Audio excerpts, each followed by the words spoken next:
Hello everyone, Max is back here. Last time on Pokemon HeartGold, we caught ourselves Lanayru, our Mareep. Now we have ventured into the Sprout Tower, where Lanayru is happily dancing around the pillar. Let's head on. Now, the first floor has no Pokemon. The second floor, however, does. There's also going to be some trainers every so often. These are required trainers you have to beat. The wild encounters in here are Rattata during the day. However, at night, there are going to be Ghastly.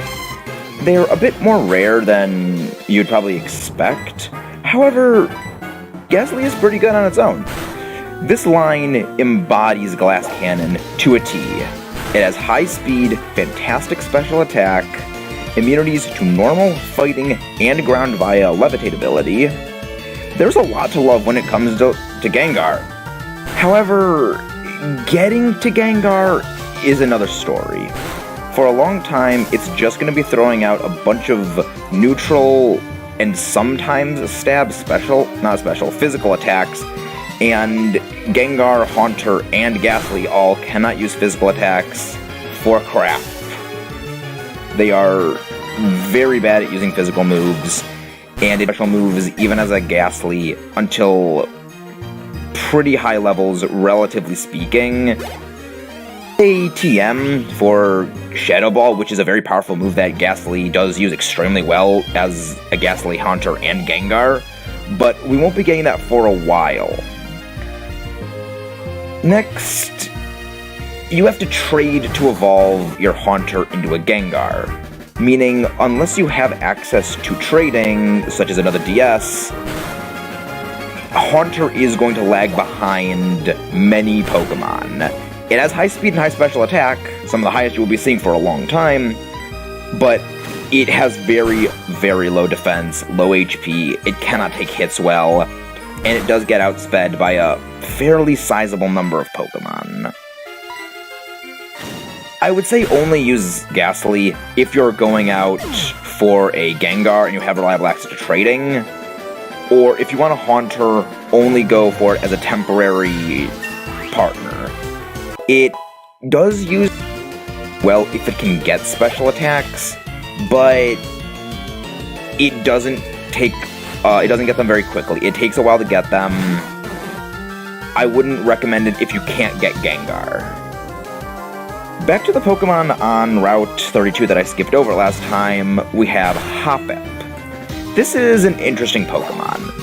It's high speed, high defenses.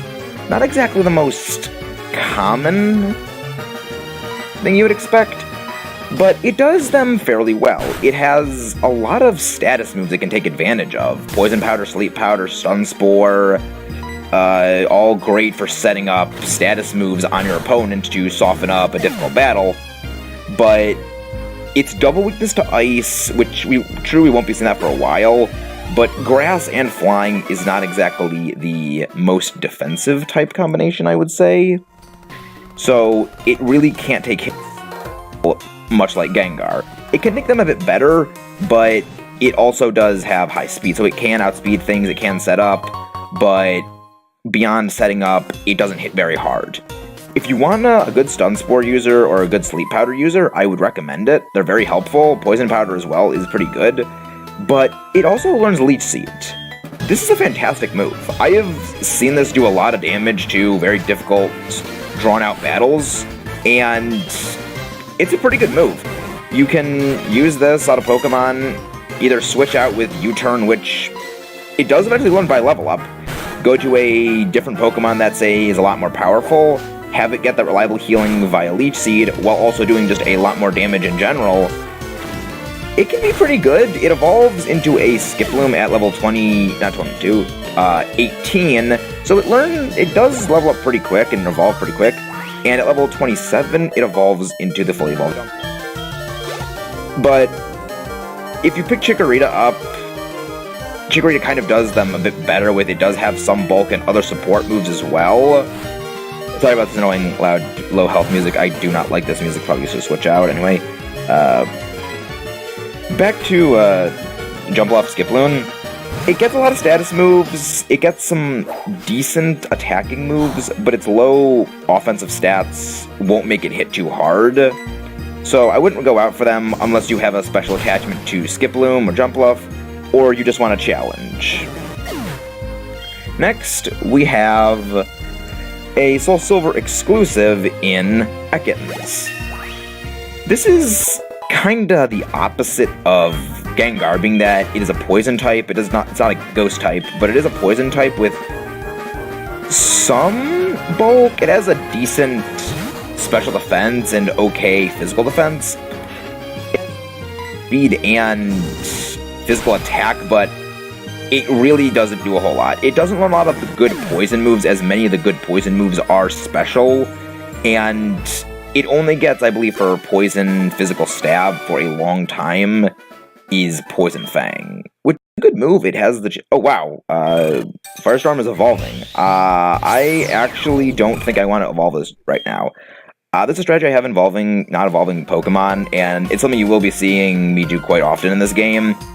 I'm not going to be getting a lot of things, it's just I feel this game is very jerkish in how things go. I feel the better moves early on are much better than just higher stats. Back to Ekans and Arbok. At level 22, Ekans evolves into Arbok. Shed Skin ability is very, very good, helping get rid of status conditions 3% of the time. But its main thing that it can do very well is the Elemental Fangs. It learns Fire Fang, Thunder Fang, Ice Fang, and Poison Fang, and Crunch.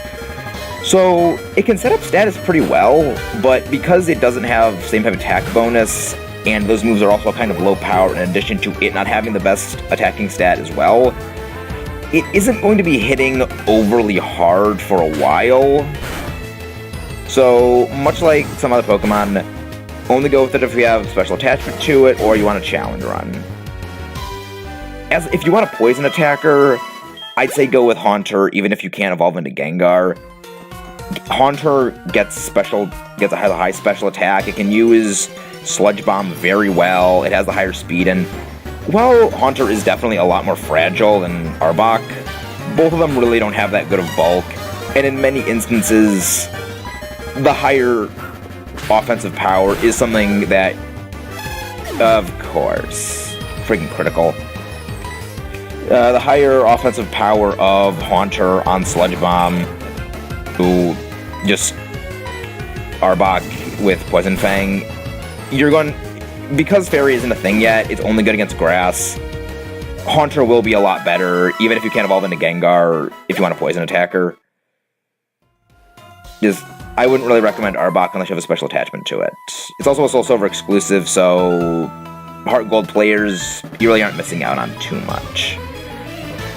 Next, we have Wooper. I freaking love this thing. It's so happy even though it doesn't have arms. It is a very, very good Pokemon. Even as a Wooper, it learns Earthquake, leveling up. It takes a while to get to. Much like a lot of other Pokemon, it learns very good moves very soon. Not soon after it evolves, but a while after it would evolve. But if you want to get your Quagsire very quickly, you can evolve, and it really doesn't learn Earthquake too much later, about only 3 levels. And having a sizable attack stat of 85 function with Stab on Earthquake, which is a move you're not going to be getting for a long time in this game, that immediately makes this useful from the get-go. It's only available at night, but it's available in both games, so I would recommend it. It has some other moves it can use, but it's mostly just going to wind up using Earthquake. It's also a fairly good HM user. It can learn Surf, Whirlpool, Strength, Rock Match, more or less most moves you're going to be needing for various parts of the game, so it can function well as an HM slave. I have used one before. It hits pretty hard, a lot harder than you would expect considering it only has 85 attack. It also only has one weakness, in Grass. It's a double weakness, which you're not going to be using against it anyway, and a handy immunity to Electric. It can function pretty well, hits pretty hard, and overall is just a pretty good Pokemon. It learns a lot of other odd moves as well, but many of them are special-based, and it can't use special moves so well as its physical moves. So I'd recommend, if you want an Earthquake user, you're not going to get a better one for a while.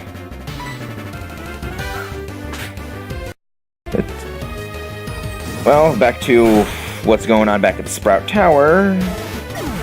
We have Linear Faint, and now we're just beating up on these Rattata. I'm gonna go back and heal because we got knocked out by that stupid freaking critical from that Rattata. You never get criticals when they're on low health and you wouldn't knock them out, but they always get criticals on you when you would get knocked out.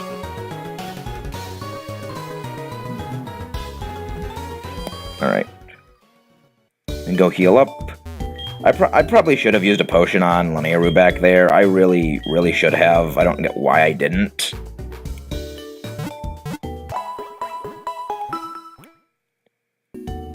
Waiting, restore your Pokemon full health.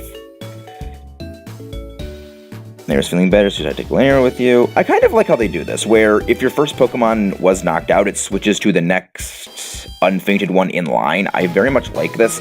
I really hope they bring this back sometime. I get why they can't, because now with the 3D movement, it would be, with the free range you have to move and not just limited to a grid, it would be very difficult to program walking animations for every single Pokemon. There were walking animation for every Pokemon in the coding of Sun and Moon, but so close. So freaking close.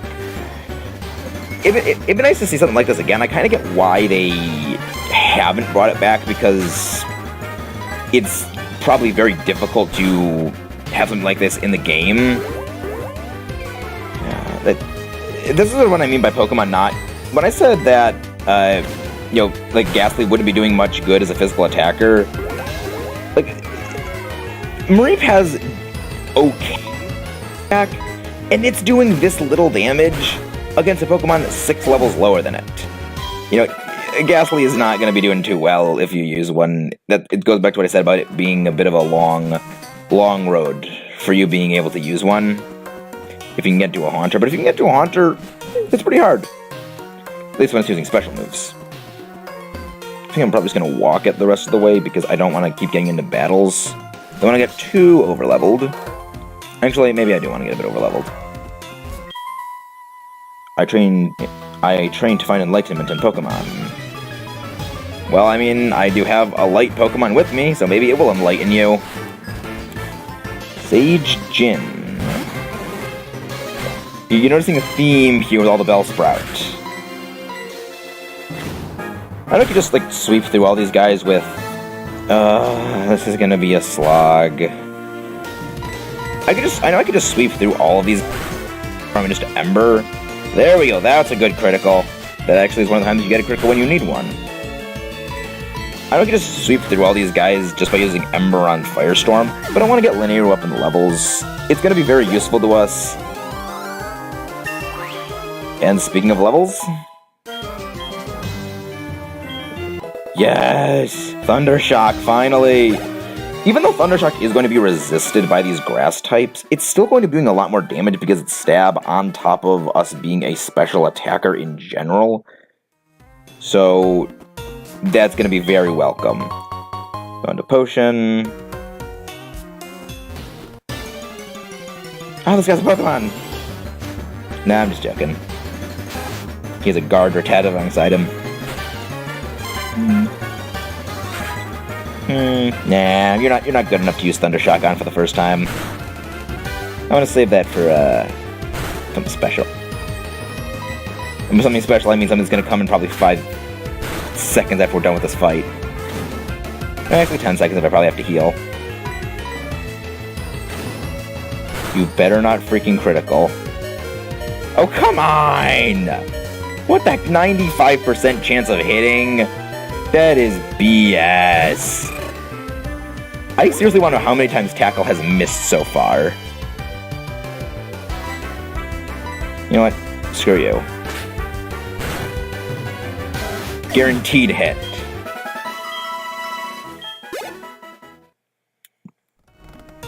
Bag. No Cosmog in here.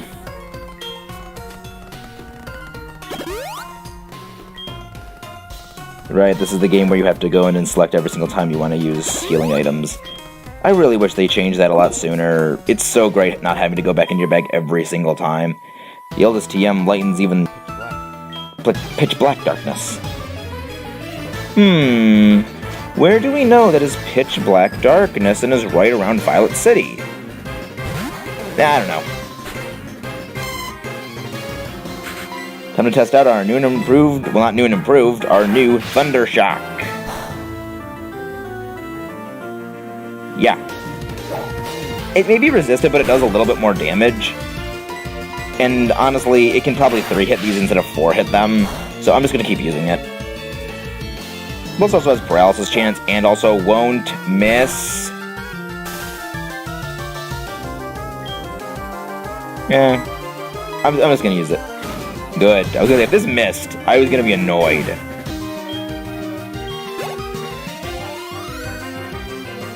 Come on. Sage kneel. Kneel before the fluff sheep.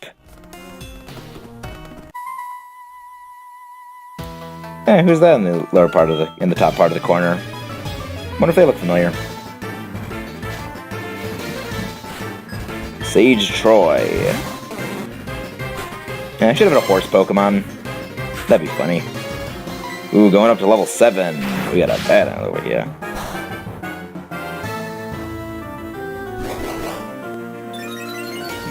Growth. That. Oh right, it wasn't until later when they changed it to both physical and special attack. It's a pretty good move. Growth is it raises your special attack in this game. I don't remember when exactly they changed it to both physical and special attack, but it was a very welcomed addition because it's so helpful early on. What the heck? Come on. Okay, yep, we got this. That's static. This is one of the reasons I love static so much, is early game, you have physical attacks just coming at you everywhere. And having that reliable chance of just paralyzing opponents so early on, it's a godsend just because you're getting paralysis off reliably. And it makes these fights go a lot faster because they get paralyzed, they go slower than you can hit them and knock them out a lot quicker than you normally would have without having to take damage, and plus, they also may not be able to attack you.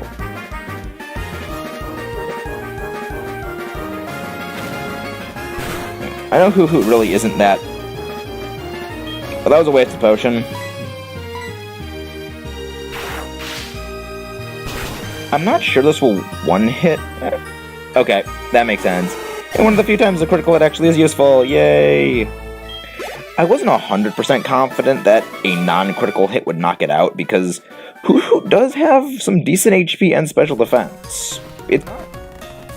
It's not like other normal flying types that you get early on in games where it's just kind of a glass cannon. It can take some hits pretty well. Well, special ones anyway. You showed us what you've got, and it is indeed good. Context. Take this technical machine. However, you should care more about your Pokemon. Well, like competitive players. This guy sounds like what I act when I talk to competitive players. Do you treat your Pokemon can be too harsh? Remember, Pokemon are not tools of war. That adopt. He calls himself the Elder, but he was no match for me. That's impressive you were able to beat all these guys in their Bellsprout with using a water type. Sure enough, those who lecture you should be nice to Pokemon, they cannot defeat me. Well, I beat you. All I care about are strong Pokemon that win every time. Competitive players, this guy personifies them. Don't mean anything to me. Edwin used an escape rope. To space! Oh, it just vanishes.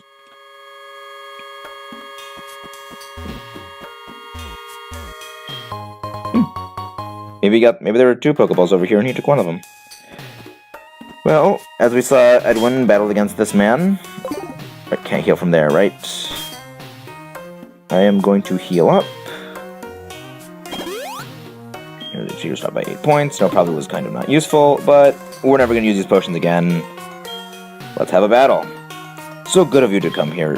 Sprout Tower is a place of training. People and Pokemon test their bonds to build a bright future together. I am the final test. Allow me to check the ties between you and your Pokemon.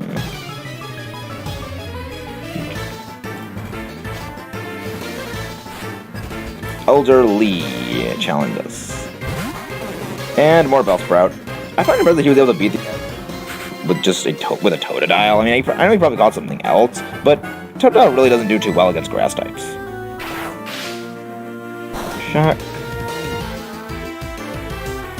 Use Vine Whip. I may actually switch out after this to Firestorm, just because these fights can be kind of annoying, and I do kind of want to get these over with as soon as I can. Like, this is kind of dragging on a bit. Thunder is going to get a lot more use coming up, and really good. Check it out. Level up. Yes, level up. Level 12. Bellsprout. Keep battling. Thunderstruck. I kind of wonder if Thunderstruck will ever actually paralyze an opponent, just because they're getting physical hits off on me so often that static is triggering. So I wonder if I'm ever actually going to paralyze anything with Thundershock.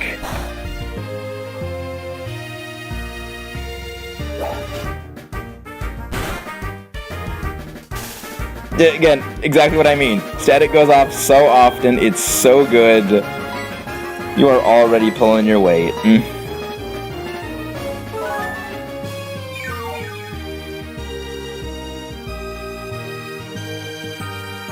Ah, dang it. I am not taking the 5% chance that it's going to miss, so I'm just going to go with Thunderbolt, even though I know that it would KO you. Not very effective. Bellsprout fainted. Nice. And Hoot Hoot. Yep. Let's do this. Like this. Thundershock. Yeah, that is what Hoot's bulk is. It's not bad. It can take hits pretty well. Well, I'm asleep now, so let's just go Firestorm. You don't have good physical defense. I'll just take you down.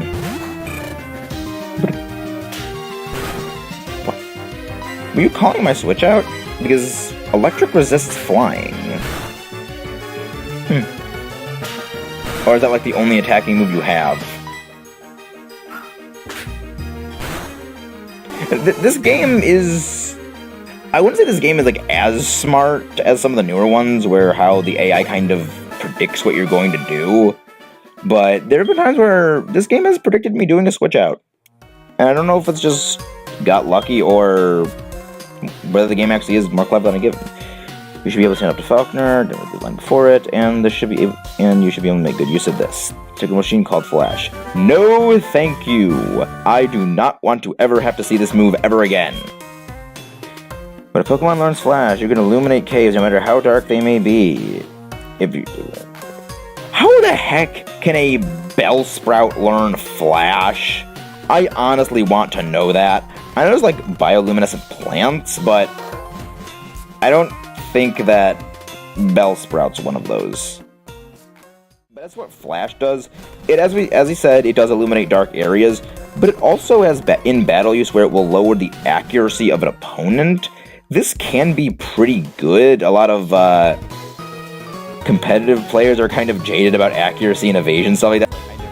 Want to use it for that reason, just for maximum triggering of them, but I wouldn't like having a move like that dedicated on one of my Pokemon, because it is useful for some things, but I kind of feel when they have a move like Flash, you don't need it to get through this cave, you can go through it without it, but it's just going to be a big pain in the butt if you lose your way. So, I don't like how they made, and also they made it a TM, so you can just override it and not able to get it back. You have to... I don't remember how you get more TM Flash. You can get them, more of them, another way. I don't remember how exactly, but you can get more, and I just kind of find it annoying that, oh, it's a TM, you can override it, and there goes your only use for now. As I said, we can go now and go challenge Falconer. Talk to you. Yo, champ of the making, I'm no trainer, but I can give you some advice. Believe me. If you believe, then the championship dream can come true. You believe in grass types. The grass type is weak against the flying type. Just keep this in mind. I didn't choose grass. Why would you... That's kind of backwards logic in my opinion. That they have a place that is grass type focused, and yet it's not even good against Falconer.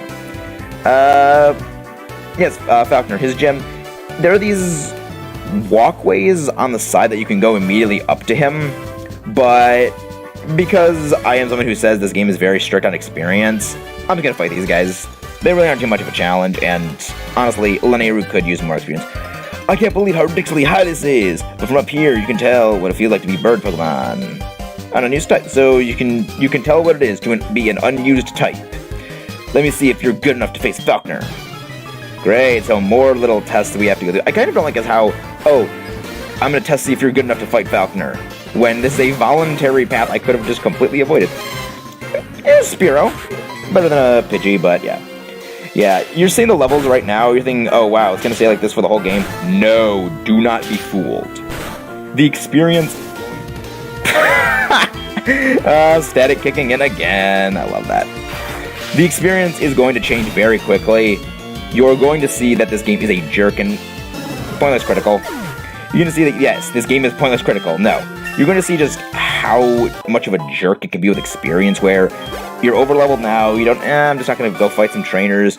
Then you get to a point where, oh wow, they just suddenly jumped levels by like 5, and I'm behind, and I can't fight them. And you're kind of screwed just having to grind off experience for a while. Because it has happened. It has happened to me. So one of the reasons I like the Pokewalker, I haven't been able to use it yet. I will be showing that off sometime. Oh, some kind of big shot? We'll see. That we get pushed around up here. Stagger and fall. That sounds dangerous. People here are training night and day to become bird Pokemon masters. I mean, if you're trying to become a master of flying type Pokemon, I would not recommend living in a place where there are electric kinda nearby? You shock them. Yeah, Pidgey's fast, but it doesn't hit too hard. Yeah, this is great, this is why Mareep is so good. Early on, it does pretty well because it can take hits decently well, and also it hits pretty hard because it's one of the, aside from starters, it's one of the few special attackers that can actually take hits and dish them out. You know, Butterfree can kind of take hits, but it's really only a special attacker. Like, the only special attacks it can take well, and you're not going to be coming across too many of those. Mareep is just fantastic because it can take hits, both physical and special, and deal out special attack damage while having access to some stab special moves. It's one of the only non-starter Pokemon you're going to be having now that can do that. We're decently low on health. You know what the heck. I generally keep these potions with me for the whole game and never use them. The last one's gonna have its time in the sun right now.